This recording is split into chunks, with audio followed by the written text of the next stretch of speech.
আসসালামু আলাইকুম। আজকে মাংসের শুটকির রেসিপিটা শেয়ার করছি। অনেকের কাছেই মাংসের শুটকি খুব পছন্দের।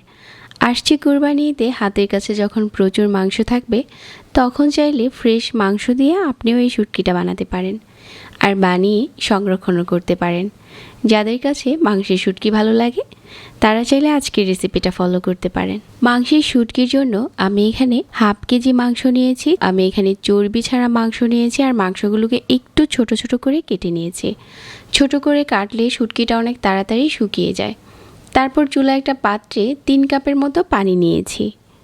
এখানে কিছু আস্ত গরম মশলা দিয়ে দিলাম আর দিয়ে দিচ্ছি 1 চা চামচ আদা বাটা, 1 চা চামচ রসুন বাটা, পরিমাণ মতো লবণ, হাফ চা চামচ হলুদের গুঁড়া, হাফ চা চামচ দিয়ে দিচ্ছি মরিচের গুঁড়া, 1/4 চা চামচ জিরার গুঁড়া আর হাফ চা চামচ ধনিয়ার গুঁড়া। এখন এই পানিটার সাথে নেড়ে চেড়ে মশলাগুলো মিশিয়ে নিচ্ছি। মেশানো হয়ে গেলে কিউব করে কেটে নেওয়া মাংসটা দিয়ে দিচ্ছি। অবশ্যই লক্ষ্য রাখতে হবে যাতে করে এই মাংসের মাঝে কোনো চর্বি না থাকে, তাহলে শুটকিটা বেশি দিন সংরক্ষণ করা যাবে না। এখন নেড়েচেড়ে মিশিয়ে নিচ্ছি। মশলাটার সাথে মাংসটাকে জাল করে নিতে হবে 10 মিনিটের মতো। মিডিয়াম আঁচে 10 মিনিট জাল করলেই হয়ে যাবে, এর চাইতে বেশি সময় ধরে জাল করতে হবে না। তো আমার এখানে প্রায় 10 মিনিট হয়ে গেছে। আমি একটু নেড়েচেড়ে উঠিয়ে দেখিয়ে দিচ্ছি মাংসটা কতটা সিদ্ধ হয়েছে। বেশি করে সিদ্ধ করলে শুটকি মাংসের স্বাদটা নষ্ট হয়ে যাবে। তারপর একটা স্ট্রেনারে ঢেলে পানিটা ঝরিয়ে নিতে হবে। আর এখানে মাংসের যে পানিটা আছে এটা আপনারা চাইলে যে কোনো সোপের জন্য ব্যবহার করতে পারেন। স্ট্রেনারে ঢেলে নেওয়ার পর পানি ঝরিয়ে নিচ্ছি। তারপর একটা ট্রেতে দিয়ে শুকিয়ে নিতে হবে।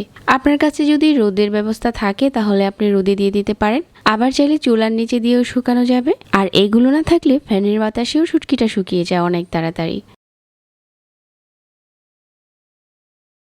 আমি আজকের এই শুটকিগুলো সারাদিন রোদে শুকিয়ে নিয়েছি আর একদিনে শুকিয়ে শুটকিগুলো অনেকটাই ছোট হয়ে গেছে। এর থেকে বেশি শুকাতে হবে না। এখন নর্মাল ফ্রিজে ভরে সংরক্ষণ করার পালা।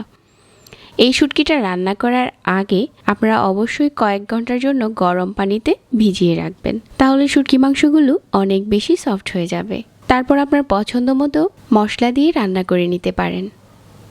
আশা করছি আমার আজকের এই শুটকি মাংসের রেসিপিও ভালো লেগেছে সবার কাছে।